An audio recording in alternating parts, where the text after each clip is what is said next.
কিছুগুলো খেয়ে ফেলে। হ্যাঁ, তো সেদিকে লক্ষ্য রাখতে হবে যাতে বীজগুলোকে যাতে আপনার এই পাখি মানে এই যে পোকগুলোতে যাতে খেয়ে না ফেলতে পারে। তো এগুলোতে যদি আপনার বীজগুলো যদি খেয়ে ফেলে তাহলে কিন্তু আপনার বীজগুলো কিন্তু নষ্ট হয়ে যাবে। তো যারাই এখন পর্যন্ত কোনো বীজ গাছ লাগিয়ে ধান গাছ লাগান, তো তারা ধান ক্ষেতের দিকে ভালো নজর দিয়ে তারপর ধান চাষ করবেন, কারণ ধান চাষ করা কিন্তু খুব একটা কষ্টের কাজ। কারণ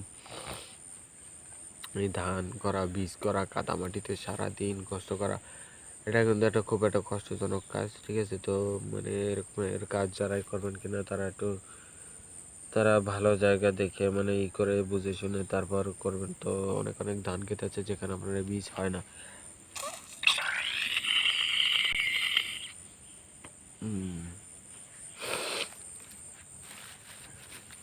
তো মানে আমার আজকের অনেক সর্দি লেগেছে। ঠিক আছে, তো রাতের বেলা ওষুধ খেতে হবে। তো আসতেও আমি অনেক দেরি করে ফেলেছি। তো এখন আমার যেটা বলার সেটা হচ্ছে কি, আপনার এইসব ধান খেতে যদি বীজ টিজ লাগাতে চান তাহলে কিন্তু আপনার একটু খোলামেলা জায়গা দেখে তারপর বীজ টিজ করা দরকার।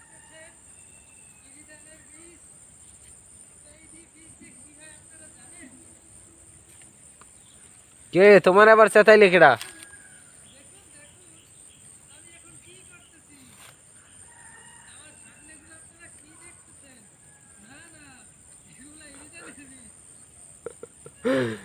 তোমার দিয়ে তো টিকটক ভিডিও করা দরকার।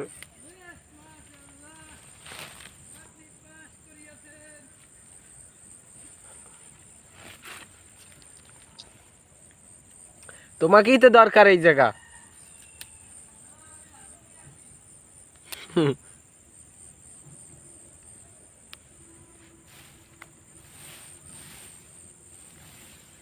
তো আপনারা যে আমার এই পাশে দেখতে পাচ্ছেন, ঠিক আছে, এগুলো হচ্ছে কি আপনার বীজ ক্ষেত। হ্যাঁ, ইরি ধানের বীজ, মানে যে আমার পিছনে যে দেখতে পাচ্ছেন এই যে সবুজ কালার, এই যে এখানে যে সবুজ কালার যেগুলো, এগুলো কিন্তু সম্পূর্ণটাই কিন্তু আপনার ইরি ধানের বীজ। ঠিক আছে,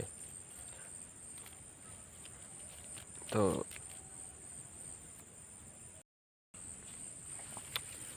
তো মূলত আমার পিছে যে এই যে গাছগুলো যে দেখতে পাচ্ছেন, এই গাছগুলো কিন্তু আপনার আহ,